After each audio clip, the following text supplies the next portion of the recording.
Ivoiriennes, Ivoiriens, mes chers compatriotes, l'année 2019 vient de connaître son épilogue avec son cortège d'interrogations et d'appréhensions. En effet, le tableau sociopolitique de la défunte année s'est fort illustré par sa configuration inquiétante. Il s'agit notamment des vagues de crispation sociale et des intempéries politiques aux confluents d'intérêts qui ont constitué un frein à la réconciliation et à la paix. Il convient d'en faire l'inventaire pour un diagnostic approprié. Jusqu'au dernier jour de l'an 2019, l'environnement politique et social aura été terriblement secoué. Dans les secteurs de l'éducation et de la santé, les grèves à répétition finissent de nous convaincre de la nécessité de repenser ces deux systèmes vitaux. 2019 aura été aussi marqué par le déguerpissement brutal des populations de certaines communes du district d'Abidjan, sans aucune mesure compensatoire ni alternative de relogement. L'arrestation, l'emprisonnement, l'assassinat d'élèves au cours de manifestations à la veille des congés de fin d'année ont été malheureusement observés dans notre pays. Perside Kokora, 15 ans, élève au lycée moderne de Dimbokro, est morte, tuée par balle réelle. Avant elle, plusieurs autres élèves ont été froidement abattus dans les mêmes circonstances.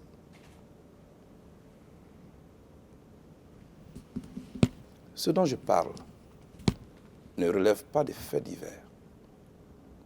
Il s'agit de nos enfants. On ne peut pas et on ne doit pas se taire face à l'assassinat de nos enfants. Perside Kokora pouvait être ma fille. Perside Kokora pouvait aussi être la fille de n'importe quel Ivoirien. Pour moi, aucune raison, aucune, ne saurait justifier que notre police tire à balles réelles sur une foule. Surtout quand celle-ci est composée d'élèves aux mains nues.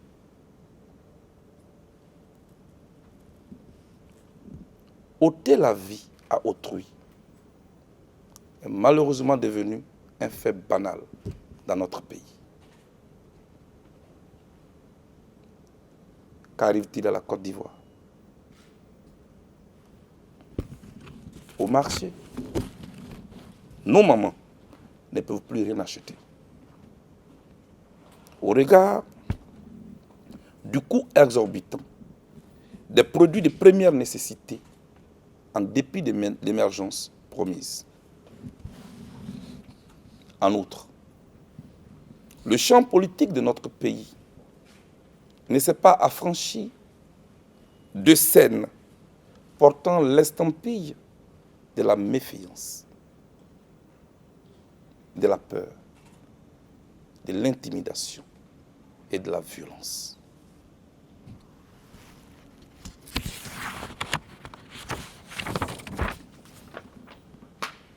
les arrestations arbitraires des opposants, l'interdiction des meetings de l'opposition, la justice expéditive et l'installation de la commission électorale de façon unilatérale en sont les preuves.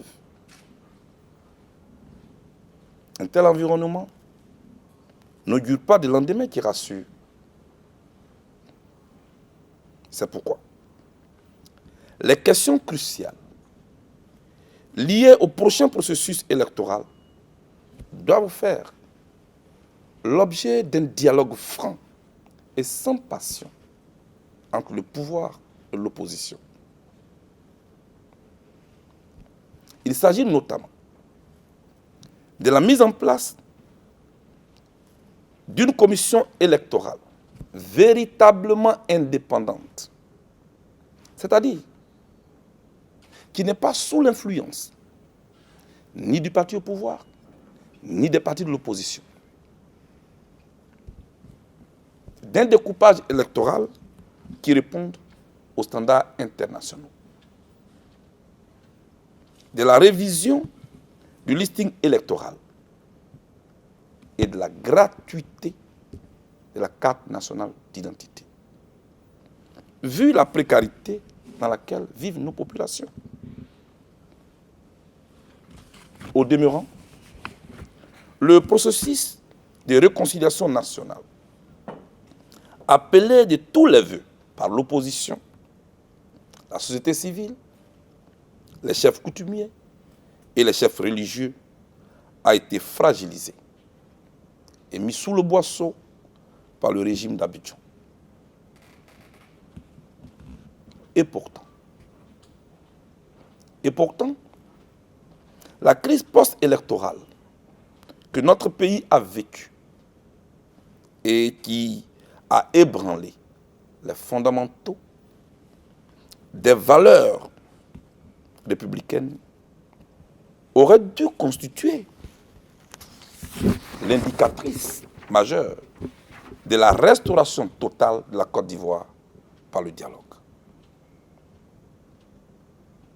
Hélas, le pouvoir s'est engagé dans une gestion aux antipodes de la règle de droit, auréolée de la stratification de la population qui a malheureusement abouti au délitement de la pensée politique et à la précarisation du climat social.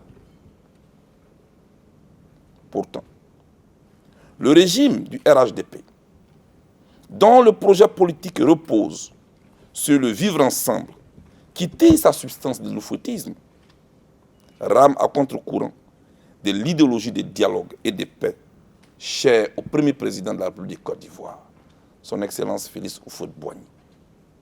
Paix à son âme. L'observation générale et circonstanciée des actes de gestion du pouvoir en place profane à suffisance les valeurs de l'oufoutisme, dont se réclament pourtant les tenants actuels du pouvoir. L'investissement du régime continue de se bâtir sur la violation permanente des droits de l'homme, la confiscation des libertés individuelles et collectives et une justice aux ordres dont les condamnations n'honorent point nos magistrats.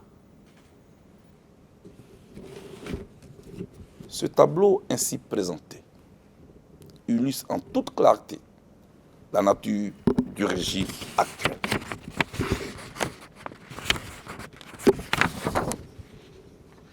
Ce régime qui crucifie le processus de réconciliation nationale sur l'autel de ses intérêts.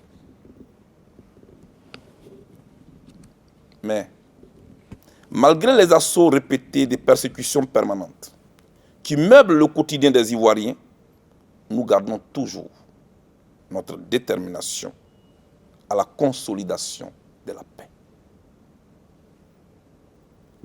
Dès mon acquittement, j'ai réitéré ma volonté de rencontrer tous les acteurs politiques ivoiriens, y compris les tenants du pouvoir actuel. Je reste toujours attaché et fidèle à cette démarche de paix de laquelle rien ne pourra me déterminer. Absolument rien ne pourra me détourner. Pour moi, la réconciliation n'est pas une option, mais une obligation, voire une nécessité, qui doit fédérer tous les différents acteurs de la vie politique ivoirienne. Ensemble, réunis autour de la mère patrie, nous devons apaiser le climat social et politique. C'est un devoir pour nous. Il nous faudra exclure la violence et les coups de force de la vie politique. Pour moi, la seule et unique voie pour parvenir au pouvoir demeure la voie des urnes. Malheureusement, la méthode politique qui nous est donnée de voir n'est pas rassurante pour l'an 2020. Année électorale, année décisive, année sensible. C'est donc à juste titre que j'invite les chefs religieux et les chefs coutumiers à prendre toute leur place dans l'œuvre complexe de la réconciliation qui peine à prendre forme. Leur engagement dans ce sacerdoce peut aider à recoudre le tissu sociopolitique toujours fragile par l'intermittence du régime qui reste sourd aux cris de détresse des populations qui ne veulent plus revivre le scénario cauchemardesque de 2010. En ce qui me concerne, malgré ma condamnation à 20 ans d'emprisonnement, je continue de dénoncer ce fait. Mais je reste focalisé sur l'objectif de reconstruction de paix. À cet effet, pour prendre une part active dans cette exaltante mission de paix que je me suis librement confiée moi-même, je tends toujours la main au président Alassane Ouattara. Cette requête que je formule et à laquelle je tiens sera actée par un courrier officiel que la direction de mon parti, le COJEP, portera aux autorités de mon pays dans les jours à venir. Nous devons nous parler, Monsieur le Président de la République. Tout ce qui est excessif finit par devenir insignifiant. Une crise, elle naît, elle se développe et elle finit un jour. Arrêtons de remuer le couteau dans une plaie à peine cicatrisée.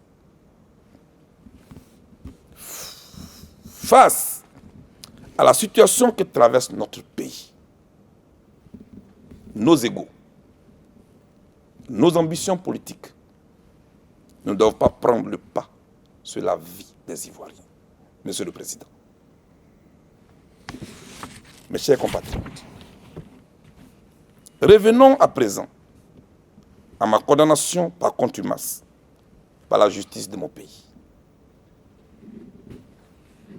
Pourquoi? Pourquoi les autorités de mon pays me condamnent-elles par contumace ou in absentia, pour parler comme les latins?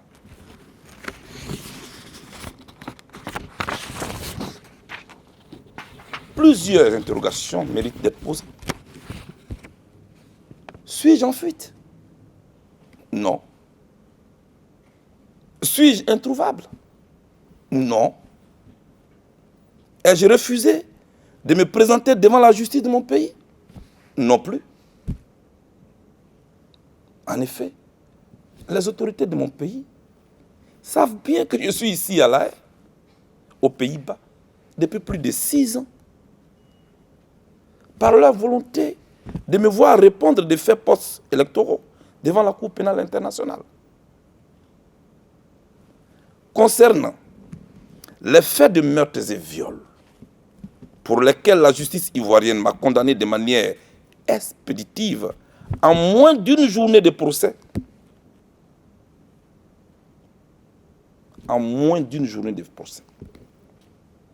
est-il besoin, pour moi, de rappeler que ces mêmes faits relatifs à la période post-électorale, pour ces faits, j'ai déjà été jugé et acquitté par la CPI.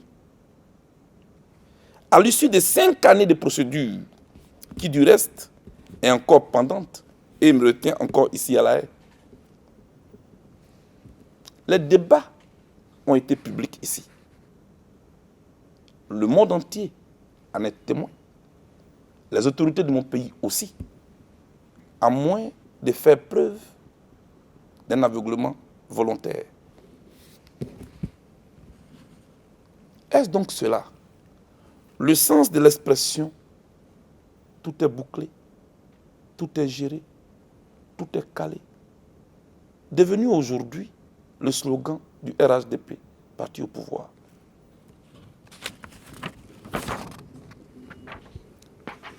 Face à ce harcèlement judiciaire dont je suis l'objet, face à cette instrumentalisation de la justice, dans le seul but de m'écarter en tant qu'adversaire politique du débat dans mon pays, je n'ai pour seul recours que le droit. C'est pourquoi, après concertation avec mes avocats, j'ai décidé de saisir les institutions suivantes. La Cour africaine des droits de l'homme, la Cour européenne des droits de l'homme et la Cour pénale internationale, afin que force revienne au droit. Mes chers compatriotes, je ne veux braver personne. Mais j'engage cette initiative afin qu'il ne soit plus permis, jamais, que le régime d'Abidjan piétine permanemment nos droits et nos libertés comme bon lui semble. Mes chers compatriotes, au terme de mon propos, je voudrais vous souhaiter une très bonne et heureuse année 2020. Que Dieu Tout-Puissant protège et bénisse la Côte d'Ivoire, notre patrie. Je vous remercie.